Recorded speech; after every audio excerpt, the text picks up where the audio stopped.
Dave McMenamin was there. He witnessed the kind of, I don't know, average game for OKC. If you think about it, it just felt like this was more of a, yeah, all right, we got a game tonight, nothing special. SGA didn't have a great game, and LeBron showed up, but anything that you didn't expect happened last night? I think the Lakers, if you told them you'd hold SGA to 18 points with seven turnovers, you'd like to think that's a pretty ideal circumstance to steal one on the road. But when you shoot 10 for 30 yourself as a team, and Austin Reeves goes 3 for 16, and really after 2.5 quarters, the Thunder look like the team that beat the doors off you in the regular season.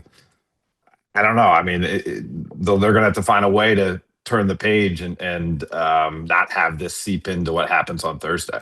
I'm trying to figure this out, and you'll follow it closer than I will, but did Boston have a different game plan when they're not making their threes? Do the Celtics or the Lakers have a different game plan when you're not? There's nights when you're just not going to make shots, but these teams keep shooting these shots, and I just wonder how much adjustment happens in the NBA during games when this happens.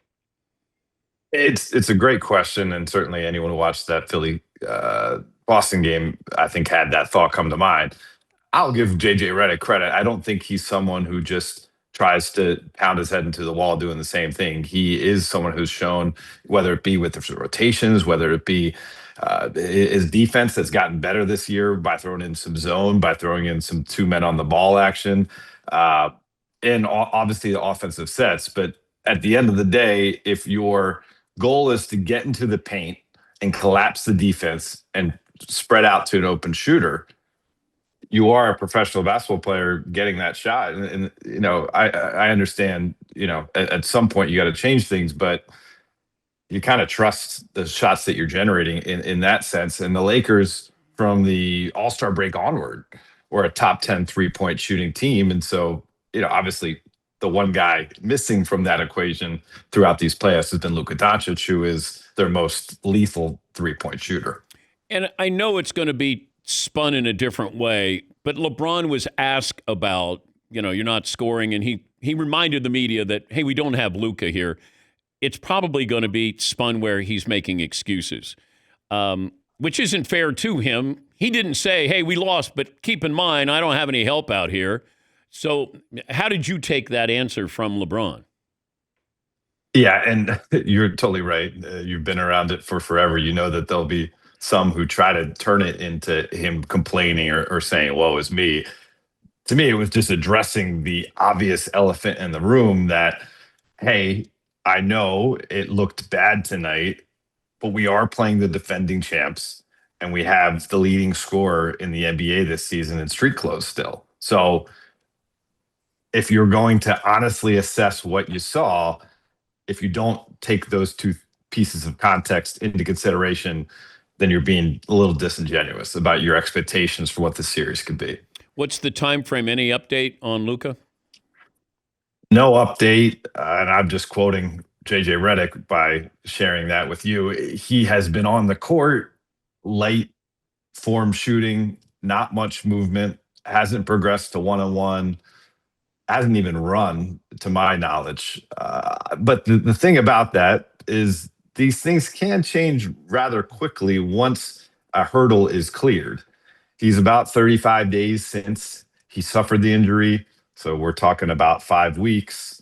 These things can take as many as 6 to 8 weeks. Shams Charania reported the other day that sources told him he's being evaluated on a week-to-week basis, oh boy, which would mean game 2 is out of the picture, but you could still theoretically have a shred of hope for games 3 and 4 back in Los Angeles, but that remains to be seen. Talking to Dave McMenamin, covers the NBA for the mothership. Is OKC beatable? I mean, if you watched last year's playoffs, you saw Denver take them to 7. You saw Indiana take them to 7. So certainly they are. And right now, while Jalen Williams is out of the lineup, you would say that that's probably their second or third best player. So they're more vulnerable now. But then you watch the game last night and you see guys like AJ Mitchell, you see the other Jalen Williams, you see Jared McCain come in and make plays. You see the bench outscore the Lakers bench 34-15.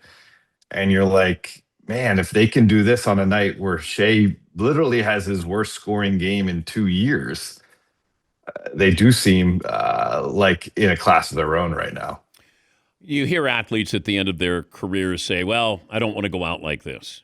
But you can't decide what's going to happen by, oh, I don't want to go out this way. I'll come back next year. There's no guarantee next year is better than this year. But is there a scenario you see for LeBron where this is how he wants to go out, or this is how he will go out?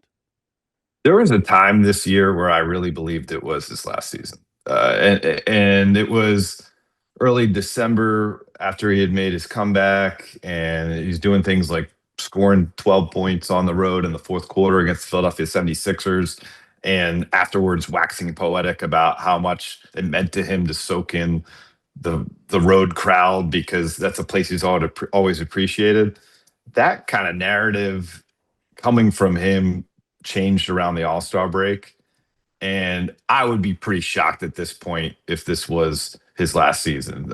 His game is still elite. I mean, not what it was in his prime, but it's still all-star caliber. He has found a way to play winning basketball with this team. They went 16-2 with him taking a kind of a supporting role through March and early April. And if they make some adjustments to this roster, they should be right there up with the top echelon of the Western Conference. So to me, it doesn't make sense because he still loves the game for him to walk away from the game. And quite frankly, it doesn't really make sense for him to look for another team to play for. I think the Lakers offer him pretty much everything he'd want at this stage of his career. Does he ever talk, and this is probably not the way to phrase it, but just padding his stats? Like he may not win another title, but the longevity that he's showing, like he's doing something that nobody has done at this level. I don't know how important those things are. If you say you're not going to win another title in the next 2 years, but you're still going to be able to play and contribute, how much does he care about the final numbers of his career? In the stat I could tell you that he cares about is he has 2 assists to Bronny James thus far in his career. He wants to add to that, and he's had 1 assist he's received from Bronny James. Like that's certainly a counting stat that he wants. But it's about doing all the things he does to keep his body and mind sharp, to still be doing the same thing he's been doing all these years later with the context of winning. If there was not a chance to contend, I really believe he would walk away. He doesn't need it. But so long as that sliver of a window is open, and truly, I've been told by people within the organization when they were putting together that run in the second half of the season, he really believed. He bought in on everything. You saw the best version of LeBron James. If he can stay in that mode, why would you walk away? Because that's the type of stuff that's going to gnaw at you and eat at you when you're only have golf as your outlet for years to come. You'll think back that, I almost squeezed everything out of that, but there was a little bit more juice left to be squeezed. Explain to the audience that you had an opportunity to ask LeBron 23 questions you've never asked him before. Yeah, so the idea was, and as I was talking to you briefly before, I thought this was going to be the last year. It was kind of feeling that way, and kind of the same deal. I wanted to squeeze all the juice out of it as well. And so I approached him after his season debut in Utah, after he missed the first 14 games with Sciatica. And I was like, I've been kind of throwing around this idea in my head. I just love to kind of empty the notebook of the stuff that either I didn't ask you because it was kind of a one-off throwaway question, like why does he wear the same quarter zip every game that the Nike came out with in 2021, and he doesn't wear the new warm-ups? I just always wanted to ask him that, to like way more basketball centric, like what have antagonistic players like Lance Stevenson and Dylan Brooks meant to your career. And he said, yeah, let's try it. And so over the course of the season, it would be mostly always a post game window, more often on the road because we're not trying to get home to our families, and you can linger a little bit longer in the locker room. And yeah, it's just kind of peppered him with these questions. And to his credit, he played ball. Like there wasn't one of them that he said, "No, I'm not going to answer that." And for the most part, I think there was some insightful answers. What surprised you the most? I think that when I asked him about guys that I know he respects, Carmelo Anthony, Dwayne Wade, Richard Jefferson, uh, guys, Tracy McGrady, his peers in the game, several of his teammates, and have gone on to broadcasting careers. When I was asking him, does he look to them as an example of how you fill your time in retirement? He's like, F no. And I'm like, he's like, it's not because that has anything to do with them or broadcasting. I just don't look at my life that way. Like I have my own journey, and I just found like I think if I was in his shoes, I would probably look to my friends and my peers as they did X, X, and X, and I'm going to try to do X, X, and X as a way to kind of have what we all know to be a really awkward and difficult time of your life. Athletes suffer two deaths when they retire and when they expire. That would be something I would do to try to like maybe have a little bit of a head start on it. And he flatly rejected that he puts his mind what through what they're going through at all. I thought that was pretty revealing. When do you think, not everybody turned on him, but when do you think there was this, um, I don't know if it was fatigue that people had with him, social media. Mike didn't go through social media. It just felt like, was there a time where this went from a feel good story, local kid without a dad, leads, goes with the Cavaliers, does everything they possibly can. And then I didn't know if it was when he went to Miami that all of a sudden it's like, oh, okay. Michael never did this. You had to go. You want to wear 23. You want to be Michael Jordan. Has LeBron ever, or did you talk to him about being the villain, or how did he become a villain? I actually didn't talk to him about that because I feel like that's something that he kind of had exercised those demons in his Miami tenure. Now, I didn't start covering him day to day until 2014 when he left Miami to go to Cleveland. Um, I could tell you, from speaking to people within his kind of orbit, his Q score plummeted from the decision. And that was something that was the reason why he hired a political strategist to be his publicist for many years and tried to find a way to dig out from under that just nastiness. And he became the poster child of modern sports and, not enough athlete loyalty towards the markets they play for. Mind you, on the other side, I think if you walk away from his career and take the 30,000-foot view, the best part of his athlete empowerment that he has been the kind of I guess the main advocate for is that these organizations aren't going to care about you. Blake Griffin's going to go through a major free agency presentation where they have him up on posters next to dignitaries of U.S. history for the Clippers, and the next thing he knows, he's traded to the Detroit Pistons. And so, if that's going to happen to you while you wield the power, you be the one kind of deciding your own future. And I think that is incredible. And I think all power to him. Where we've seen some of the backlash that have led from that is too many players who want to follow that first part of that playbook, but then not have the accountability on the back end. I mean, LeBron James, every franchise he's ever played for, he's won a championship for. He's the only guy in NBA history to do that, to win a championship and a Finals MVP on three different franchises. Do you think deep down, maybe not deep down, LeBron thinks he's better than Michael Jordan? So that was an interesting conversation we had. And I didn't want to talk about like GOAT because there's no way to really determine it.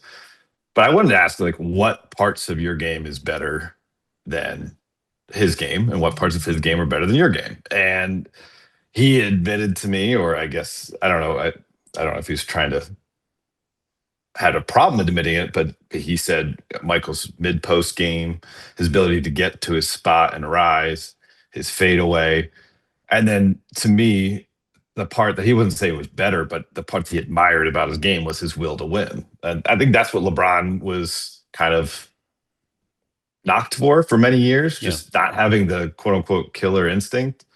I mean, from the time I've covered him, I've seen him make a handful of game winners in the NBA playoffs. I mean, to me, that's a guy who can deal with the pressure. Saw him lead a 3-1 comeback against a 73-win team in the Golden State Warriors. Again, like, impervious to pressure. And so I don't know how accurate those knocks for him were on him at any point, but that is the reputation of Jordan that's in the ether that he'll probably never overcome. And I love that he spoke to me candidly about the fact that he's 4-6 in the finals, and that's viewed as a knock on his career. There are people who would, hey, if he lost in the first round, lost in the second round, didn't make the playoffs, they would not bring that up as much as him getting to the NBA finals and losing. Well, they don't do that to Jerry West. Jerry, I think, was 1-9, and your nickname is Mr. Clutch, and you're the logo. And look, Jerry was one of my favorite players, but it feels like getting there 10 times to play for 10 titles, you have to give credit to that. I know Mike was 6-0. I know Montana was 4-0. But damn, Brady got there even if you lose. LeBron got there. I mean, you can't win it if you don't get there. And I always thought that was a shame, that it was viewed as a negative. Oh, he can't win the big one. Jerry West, as great as he was, only won one title. So, and you're a golf guy, right? And he's becoming a golf. Like we look at all the second place finishes for guys like, Tiger and Arnold, and that's Jack had 19 second place finishes. There you go, right? That's something that should be celebrated. The fact that you were playing on Sunday was something to play for. LeBron's been playing in June was something to play for. And I don't think we'll see another player. That to me is as important of any stat that he was able to kind of accomplish in his time. Thanks for spending time. We appreciate it. Thanks for the insights, Dave. You got it, Dan. Anytime. Dave McMenamin. He's covering the Lakers in OKC. Game 2 coming up tomorrow night. And the Lakers are 15.5-point underdogs.